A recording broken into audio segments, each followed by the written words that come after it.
Konnichiwa YouTubers, this is Restock straight from Japan, and today we're going to do a video review of Transformers United Optimus Prime.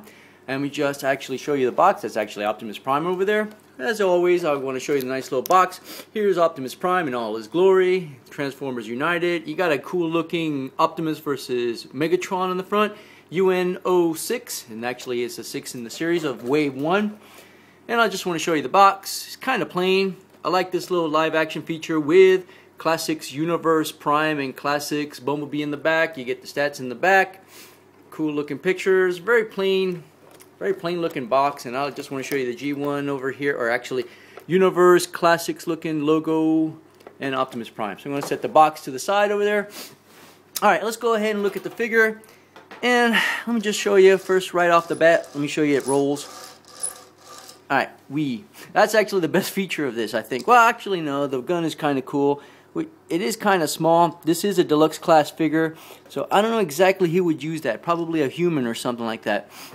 But that is pretty cool. It looks like a Cal 50 gun, and it actually will shoot if somebody can man that up.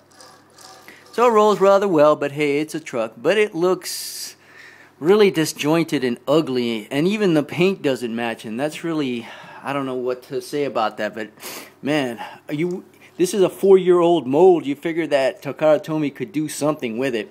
Well, let me show you this, and right off the bat, because I did mention this, if you ever had the Transformers hybrid style convoy, it came with a cab. This one doesn't come with a cab, unfortunately. And here's the cab that it came with it, and let's see if it works. Yeah, it's too darn small. Sorry. That was like a small scout size class or small scout size figure back in the day. So let's show you this to see what other options. But let me show you why I'm griping about this figure. First of all, it has a beautiful shiny red finish, and yeah, look at that. The cab does flop. Look at that. That's unacceptable. But notice that this shiny red, and then the top over here, that's plastic, it doesn't match up. And look how disjointed it looks. It doesn't look like a cab, any cab that I've ever seen. It's not flat on the front. The grill is kind of cool. The paint is cool. I just love it. The headlights. But look, the arms are just there. There's gaps everywhere. Gaps in the legs. The legs don't even collapse on each other, which is kind of weird. From underneath it looks really good. I mean, I like how shiny the blue is.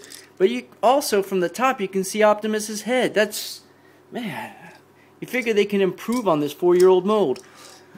It's really ugly. I'm going to have to give this mold a 4 out of 10. One thing it does have is it does have these neat, if you can see right there, molded in cabs. So that is kind of not bad. But other than that, I'm still, because how ugly it is, I'll give it a 4 out of 10. Let's go ahead and transform this. It's kind of neat in a way. So first thing we're going to do is just move the hands out of the way, just like that. And I just love this automorph gimmick over here. Turn that 90 degrees, and the wheels just pop back up. That is neat. I like that. And just clip that into place. You actually have to push this into place, just like that. Oh, good. Alright, so, and that's part of a gimmick right there. That's why it's so floppy, because of its mildly cool gimmick.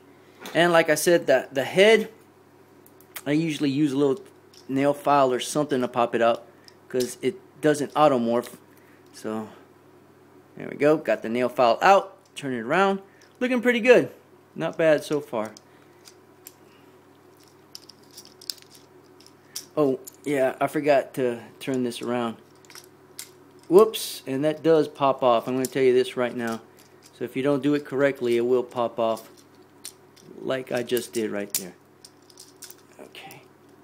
Something I needed to do, I forgot what. Oh, yeah. This whole figure rotates. First of all, do that first. There we go. There we go. Make sure you do that first. And just split the legs apart, rotate them around, just basically like that. Put the ankle or heel spurs down, Oh, and I forgot the wrists coming from the headlights just pop out. Okay, there we go. He's looking alright. I mean, not a horrible figure by any means. Yeah, trust me, I've definitely seen worse. Let me just back up so you can see him a little better. So there we go. He is a deluxe class. Let me pose him with deluxe class Brawl here. So you can see he's slightly bigger. So he's about the size of a deluxe. Not bad. Oh yeah, and his hand cannon does transform. So you basically... man. Oh yeah, I forgot. There we go. So he can actually hold it. One thing I really don't like about it is his hand has a humongous gap for the gun. So you got really thin plastic. And it doesn't look very G1 accurate at all. Just to show you. For Poseability, let's just go ahead and show you real quick. Shoulder joints roll around, elbow joint, of course the wrist moves up and down. Don't have a waist swivel. You have a thigh swivel, knee hinge, ankle hinge, so it's looking real good. And you're wondering why he's so floppy? Well, let me just show you why, the big deal, why we had to make sacrifices for this figure. And there's a switch in the back over here. And if you hit it, guess what it does, if you figure it out. Yeah, fantastic, right? We made all those sacrifices. Met all those sacrifices so he can swivel. Oh well, what can you do? Well, let me rate him. As I said before, the alt mode, 4 out of 10. This mode, slightly better. I'll give it a 6 out of 10. Well, that's all I got, and I'll catch you all next time.